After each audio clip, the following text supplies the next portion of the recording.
Texto compilado com base nas questões 536 a 540 de O Livro dos Espíritos. Os Espíritos da Natureza. Todos os fenômenos da natureza, tanto os pequenos quanto os grandes, têm um fim providencial, uma razão de ser, pois nada acontece sem permissão de Deus. Em algumas vezes, o homem é sua razão de ser imediata. Porém, na maioria dos casos, o único motivo é o restabelecimento do equilíbrio e da harmonia das forças físicas da natureza. Deus não exerce ação direta sobre a matéria.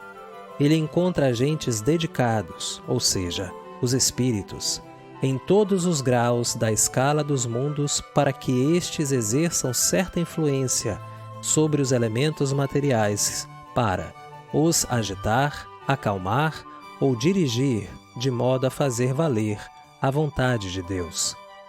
Segundo Allan Kardec, a mitologia dos antigos se fundava inteiramente em ideias espíritas, com a diferença de que consideravam tais espíritos como divindades, deuses, com atribuições especiais, tendo aqueles que eram encarregados dos ventos, outros do raio, outros presidiam os fenômenos da vegetação.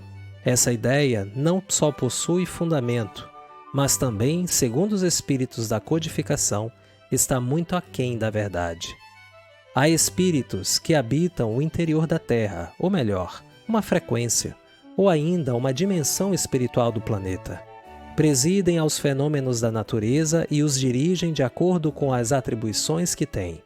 Alguns formam uma categoria no mundo espírita, e quando o momento de evoluírem chega, reencarnam como nós.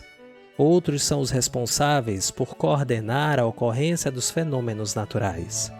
Assim, conforme mais ou menos material, mais ou menos inteligente o papel que desempenham, uns mandam, outros executam as tarefas. Os que executam coisas materiais são sempre de ordem inferior, assim entre os espíritos, como entre os homens. Ou seja, há uma hierarquia entre eles, de modo que uns são superiores e outros inferiores.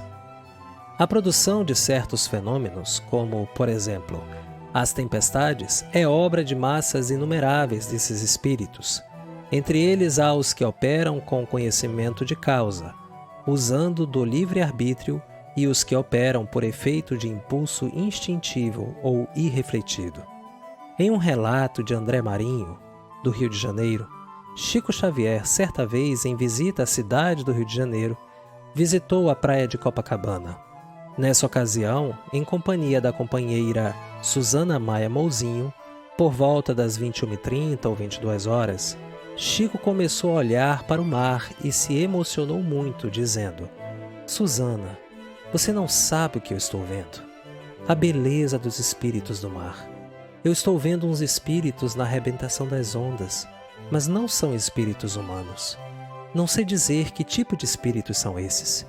Eles estão olhando para nós no calçadão, olhando com tanta ternura, mas ninguém está recebendo a vibração deles.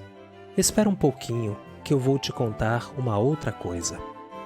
Havia uma mulher andando na areia.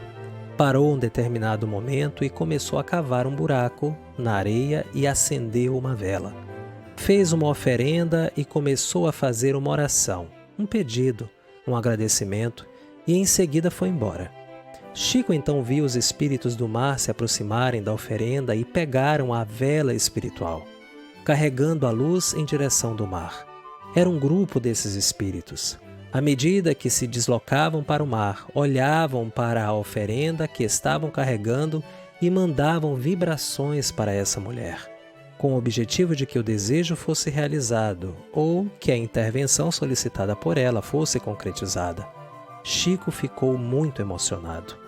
Falando para Dona Susana, Chico confidenciou que estava emocionado, pois poucas vezes nós nos permitimos ficarmos parados olhando para o mar. Chico havia presenciado fenômenos como esse em Pedro Leopoldo, quando ia para chácaras naquela cidade. Esses espíritos estão sempre presentes em todos os lugares do planeta. Que nosso Senhor Jesus Cristo nos abençoe o coração e nos permita conquistar cada vez mais humildade para podermos ser os destinatários de seus pensamentos e das bênçãos de Deus, nosso único e soberano Senhor.